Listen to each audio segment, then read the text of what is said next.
ଆଜିର 5ଟି ମୁଖ୍ୟ ଖବର। ନମ୍ବର 1, 200 ଲିଟର ଦେଶୀ ମଦ ସହ ଅଟୋ ଜବତ, ଜଣେ ଗିରଫ।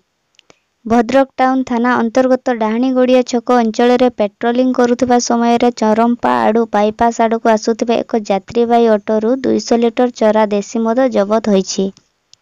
ନମ୍ବର 2, ଭୁବନେଶ୍ୱରରେ ଆଉ 2 କରୋନା ପଜିଟିଭ ଚିହ୍ନଟ। ଭୁବନେଶ୍ୱରରେ ଶୁକ୍ରବାର 2 କରୋନା ପଜିଟିଭ ଚିହ୍ନଟ ହୋଇଛନ୍ତି। ସେମାନଙ୍କ ମଧ୍ୟରେ ଜଣେ ଆପୋଲୋ ହସ୍ପିଟାଲ ମହିଳା କର୍ମଚାରୀ ଓ ଜଣେ ନୟାପଲ୍ଲୀ ଅଞ୍ଚଳର ଯୁବକ ଅଛନ୍ତି। ଏହାକୁ ମିଶାଇ ଭୁବନେଶ୍ୱରରେ ମୋଟ ଆକ୍ରାନ୍ତଙ୍କ ସଂଖ୍ୟା 103କୁ ବୃଦ୍ଧି ପାଇଛି।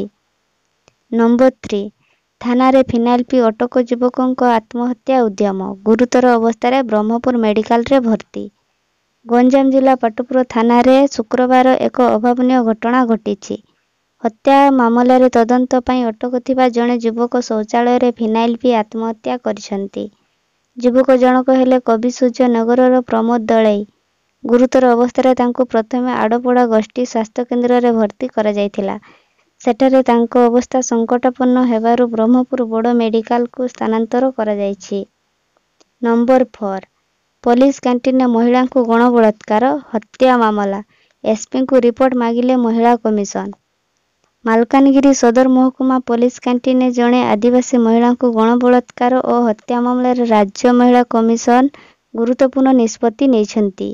ଏହି ମାମଲାର ତଦନ୍ତ ରିପୋର୍ଟ ତୁରନ୍ତ ଦେବାକୁ ମାଲକାନଗିରି ଏସ୍ପିଙ୍କୁ ରାଜ୍ୟ ମହିଳା କମିଶନ ଅଧ୍ୟକ୍ଷା ମିନତୀ ବେହେରା ନିର୍ଦ୍ଦେଶ ଦେଇଛନ୍ତି। ନମ୍ବର 5, ରାଜଧାନୀରେ ରାଜମିସ୍ତ୍ରୀଙ୍କୁ କାଠଫାଳିଆରେ ପିଟି ହତ୍ୟା, ଅଭିଯୁକ୍ତ ଗିରଫ। ରାଜଧାନୀର ଚନ୍ଦ୍ରଶେଖରପୁର କଲ୍ୟାଣ ମଣ୍ଡପ ପଛପଟ ବସ୍ତିରେ ଜଣେ ବ୍ୟକ୍ତିଙ୍କୁ ପିଟି ପିଟି ହତ୍ୟା କରାଯାଇଥିବା ଅଭିଯୋଗ ହୋଇଛି। ମୃତକ ଜଣକ ହେଲେ ରାଜମିସ୍ତ୍ରୀ ରାହାସ ବେହେରା। ପୋଲିସ ଏହି ଘଟଣାରେ ସମ୍ପୃକ୍ତ ଅଭିଯୁକ୍ତ ସନାତନ ମୁଣ୍ଡାକୁ ଗିରଫ କରିଛି ବୋଲି ଜଣାପଡ଼ିଛି।